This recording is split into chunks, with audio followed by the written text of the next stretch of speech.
What is up, guys? Politics Gaming here, and today we're doing a brand new video on the 2021 edition. Today we're going to be going through some of the features. We're going to be talking about what might be coming, and then we're going to be talking about some of the features that might be showing up in the 2021 edition, as I will explain in a few minutes. I recorded this once, and apparently it didn't record my microphone, so we are going to be trying this again. Probably going to be a little bit better than what I made before.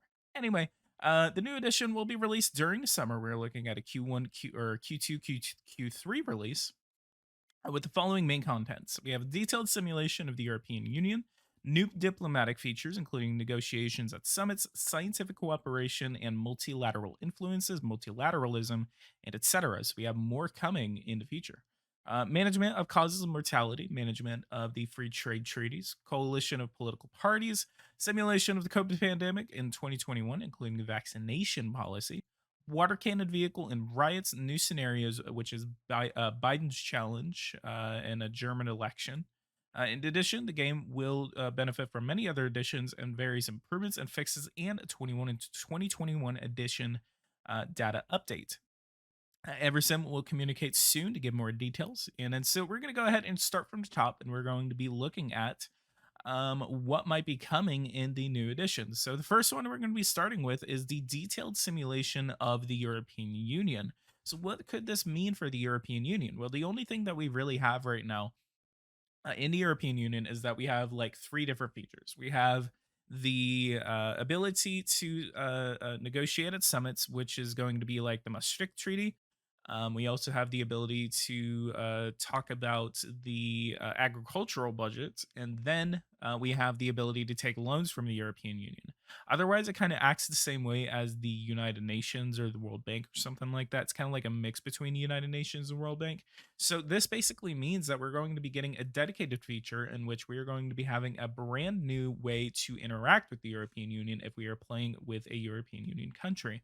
And if we end up joining the European Union, maybe there's going to be a new way that in which we are able to join the European Union in a way that is more realistic. Maybe that is going to be. I don't know that information. Again, this is kind of me spitballing it, kind of making assumptions. And if I do end up seeing any more news on this, or if I'm emailed by Louis Marie Marquez, shout out to him and Eversim for working with me for the past couple of years. You know, without them, I feel like it's kind of like yin and yang between me and Eversim. Anyway, let's go ahead and go on to the next one. We have new diplomatic features, including negotiations at summits, scientific cooperation, and multilateralism as well. It's etc. That's very important that it says etc. So the first one we're going to be talking about is negotiations at summits. And negotiations at summits, what could this mean? Basically, that means that whenever we are inviting a head of state or head of government to our country, or to our head of state, basically head of state. Um, Whenever we invite them over to our country and negotiate with them, we only have a couple of options. We have ways for them to like us personally, and then we also have the ability to do a trade contract firsthand, and then we also have the ability to do we also have the ability to do military alliances, and really that's the only things that we can really do at summits whenever we're meeting with heads of state. And I believe this is going to be extremely exciting to see what this means. I'm not really going to make any assumptions on this yet, but I'm really excited for the ways we're going to be able to interact with heads of state. We also have a really big one that I'm excited for. This is called scientific cooperation. Scientific cooperation can only be assumed as that we are going to be able to do similar to how it works in the 2019 edition, in which we have the ability to go into space and work with our space programs and all that. There was a new feature added into the 2019 edition in which we basically are able to invite personally countries into our space program. So this could work similar in which we can meet with the head of state and then say, hey, you should be a part of our scientific research program, and then that basically means that we can, if we want to go after And I'm going to assume this. Maybe, we could go after specific kinds of things, or it's going to be a general, scientific cooperation treaty. But maybe, we could invest our resources into specific types of research, matter sciences, supporting human life in space, energy and environment. That's going to be a couple of examples of ways that we could specifically say, hey, let's devote our resources to this. Or it's just going to be saying, hey, if you work with this country, they have a very advanced scientific program, then you can go after fusion nuclear reactors faster. You can go after 3G EPR reactors faster, nuclear anything, nuclear bombs or something like that. So that's going to be a very interesting to see what did that entails. Another one that I'm really excited for to see what it entails. I really don't know what this is, but this is going to be multilateral influences. Another name for this is called multilateralism. The definition of multilateralism is essentially creating an alliance of nations for one common goal. So, in terms of gameplay, what would multilateralism entail? Is this just going to be multilateral influences, meaning, there's a lot of different ways that you can influence a country to do a specific thing? Maybe that's what it means. Maybe it's going to be more ways that we can kind of like, specifically kind of get a country to kind of say, hey, come over this way instead of, going the other way on whatever the hell you're doing right now. We also have a big one, another big one, management of the causes of mortality. I actually have a couple of examples listed here about what this could mean. The management of causes of mortality, we're basically talking about this might include heart disease, cancer, accidents, just accidental deaths, chronic diseases, etc. Maybe car accidents. That's already in the game as of right now, but is there going to be a couple of different policies in which we can actually, kind of like get those metrics to start going down? And, this is just a lot more micromanagement that we're going to be able to deal with, which a lot more micromanagement in the terms of, in the context of what the way the game kind of presents it. That's what I'm really excited for. We also have the management of free trade treaties is going to be a huge one. This is good. This is the one that I am absolutely excited for because I think if you've seen some of my videos, I've always kind of like treated some types of contracts as free trade agreements. And maybe Everson watches a lot of my videos because I don't know how many of these contracts I've always named what do you call it, free trade agreements. So maybe they're watching a lot of my videos and are like, hey, that would be a good idea, because I don't even know how many people have suggested this to them, but definitely wasn't me. I should have suggested a lot more to them. Maybe they could have implemented that, because they actually did that for the 2020 edition, which is really cool. Management of free trade treaties. What is this going to mean for international trade? Essentially, what a free trade treaty is, instead of a trade agreement, a free trade treaty is essentially a agreement between two countries to, not levy taxes, not levy tariffs. It's essentially, in terms of the game, it's an economic market. Except, is this going to mean that we're basically going to be able to sign individual free trade agreements, economic markets, with other countries? And that's what I'm really excited for. Is that, maybe that means we're not going to have a 7% cap on tariffs. Maybe like, even whenever we're a part of the WTO, we can start trade wars. Maybe that's going to be a feature. But that is an absolute guess. I don't know if that is coming. I just want to make that clear. You also have another big one that I know a lot of people are excited for: coalition of political parties. Coalition of political parties is essentially whenever you do not have a majority of the parliament. And then that means that in this game, in the 2021 edition, does that mean that majorities now matter?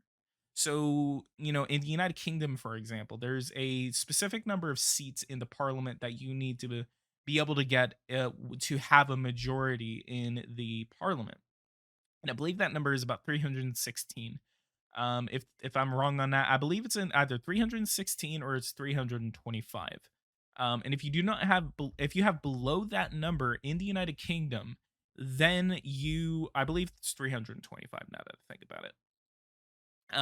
If you have below that number, then that basically means that you need to form a coalition in order to operate the government. Now, what that means is that you basically have to go, like, meet with political parties and then say, we can make these concessions. Maybe we'll offer this, this, this, and this, and then we will allow you into our coalition, and then you can operate the government with that political party. So that's going to be very interesting to see how coalitions are made in Power and Revolution. And another one, we have the simulation of the COVID pandemic in 2021, including a vaccination policy. Now, this is going to be a very interesting feature because, basically the way that it works in the game right now is that as soon as you research the vaccine, then you basically just have to, spam contracts until, you are able to vaccinate everyone. And then once you get over a specific number, I believe it's like 85%, herd immunity essentially. Then you don't have to worry about getting infected by COVID anymore. And then cases go down and then you end up reaching 0 cases. Usually that happens around 2022, 2023 in the game. I think around 2022 is whenever I've been able to see it. Maybe late 2021. But usually it's going to be interesting to see, how vaccination policy. So whenever it says vaccination policy, what I really think that it's going to mean is basically it's going to work similar to the mask policy. So in mask policy, that basically, says like, these people should have it, these people should have it, or everyone should have it regardless of where they're working, and that if you're going to go outside, you need to wear a mask. So then, whenever it comes in terms to vaccination policy, maybe it's going to say, these people under a certain age or over a certain age should be able to have the vaccine. Anyone under that age will not have a vaccine. And then maybe it could say any eligible person can have a vaccine. So it's going to be like, medical doctors should have the vaccine, firefighters should have the vaccine, police officers, government officials, maybe. I highly doubt it, or it's going to say, everyone should have the vaccine. Another thing, I mean, is there going to be side effects of the vaccine implemented into the game? That'd be a really interesting feature. But they probably might not do it just to avoid controversy. Water cannon vehicle and riots is a small one, but pretty okay addition depending on how effective it is, especially whenever you have to deal with smaller city riots. Like if a riot breaks out in like Bismarck, North Dakota, or something like that, those are always annoying. Obviously, we have new scenarios, including Biden's challenge and the German election. Biden's challenge, I essentially know for a fact, is basically going to be like, work with this House of Representatives, work with the split Senate, and get your progressive policies passed. Similar to how it was previous, in the previous, similar to how it was in 2017 edition, whenever Trump became president, and it was basically Trump's challenge. So that's going to be an interesting one. In addition, the game will benefit from many other additions, improvements, and fixes, and a 2021 data update. Now, there's going to be a second piece right here that I want to go into. Is that in the 2020 edition, basically there was a feature in which on May 25th, 2020, there was an incident that happened in Minneapolis, Minnesota. And with that, it basically, it directly refers to the George Floyd incident. So in the 2021 edition, what could we be looking forward to in terms of events that might or will show up? Couple of the biggest ones that I could already say, we're looking at the German election, we're looking at the new president of the United States. But I'm gonna go ahead and start us off with an economics one. In terms of non-COVID mode and COVID mode, are the GDP numbers and GDP growth, are those going to be similar, or are they going to be the same? In non-COVID mode, are you going to be starting with COVID numbers in terms of GDP? Is that going to be a feature of this game? But biggest one that I really want to talk about, and that it would be extreme, it would be a big missed opportunity for Eversim to kind of like skim over this. They did that for the George Floyd incident, but they wouldn't do it for this. And I think a lot of you guys are talking, thinking about what I'm talking about. It's going to be January 6th. Plays the United States for a couple of days, 6 days into the game, and then you have a riot that breaks out in on January 6th.